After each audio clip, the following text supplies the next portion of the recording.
John chapter 2. Nelson's Compact Bible Commentary.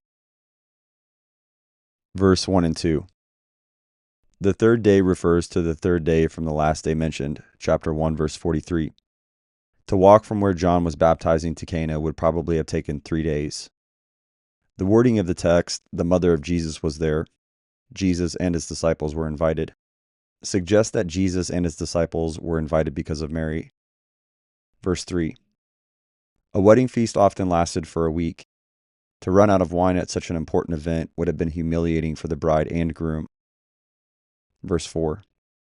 My hour has not yet come seems to mean that the time for Jesus to publicly work miracles, declaring himself the Messiah, had not yet come.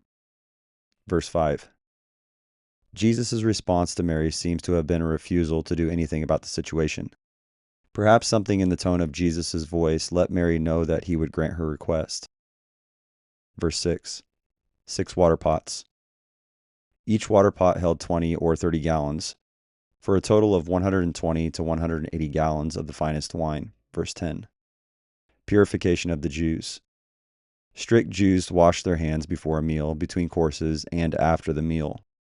Because the roads were not paved and people wore sandals, water was needed for foot washing. At a large Jewish wedding, a large amount of water would have been required. Verse 7 through 10. Master of the feast. At a Jewish wedding, one of the guests served as a governor of the feast. Our modern equivalent is probably a head waiter. The good wine. Usually the better wine was served first. Then, after the guests' palates were dulled, the everyday wine was served. But this wine was so good that the master of the feast was surprised to see it being served late in the celebration. Verse 11 and 12. In the Gospel of John, the miracles of Jesus are called signs, indicating his messiahship. John records 7 signs. Chapter 4, verse 46 through 54. Chapter 5, verse 1 through 9. Chapter 6, verse 1 through 14. Chapter 6, verse 15 through 21. Chapter 9, verse 1 through 7. Chapter 11, verse 38 through 44. This sign signified Christ's glory, his deity. Verse 13. The Passover of the Jews. Every male Jew was required to go to Jerusalem 3 times a year.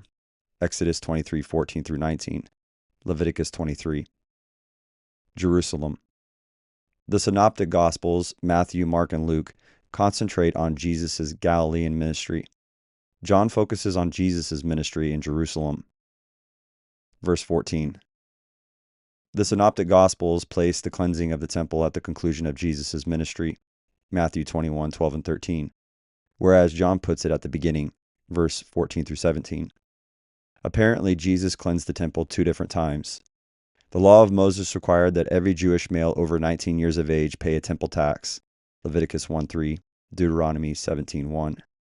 As a result, tax collectors and inspectors of sacrificial animals were present at the temple. These officials would not accept secular coins because they had an image of the Roman emperor, whom the pagans worshipped as a god. So in order to accommodate visitors in need of animals and the right kind of coins, animal merchants and money changers set up shop in the outer court of the temple.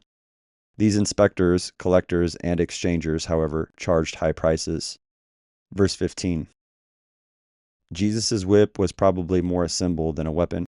Nevertheless, it was effective in scattering the money changers. Jesus' actions were a sign of authority and judgment. Verse 16 and 17. The cleansing of the temple was the first public presentation of Jesus to Israel. He presented himself as Messiah. The expression, my Father's house, was a distinct claim to messiahship. Verse 18. The Jews apparently refers to the religious authorities of Israel, chapter 1, verse 19, who also understood that Jesus was representing himself as the Messiah. Therefore, they asked for a sign. 1 Corinthians 1:22. For Jews request a sign, and Greeks seek after wisdom. Verse 19. Destroy this temple. Jesus was not talking about the physical building. He was speaking of his death. I will raise it up. Note that Jesus did not say, I will build it again.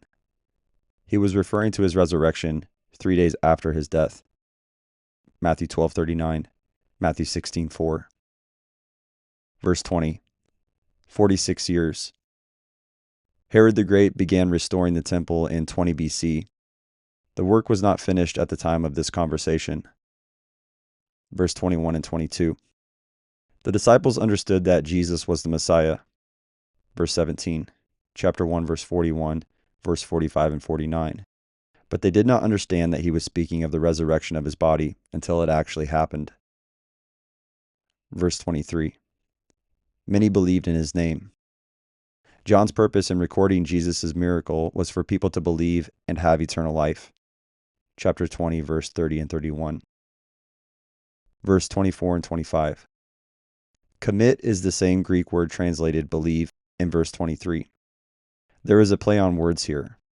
These individuals trusted Jesus, but Jesus did not entrust himself to them. Jesus fully understood the depth of trust of those who were following him. Some would stay, but many would fall away.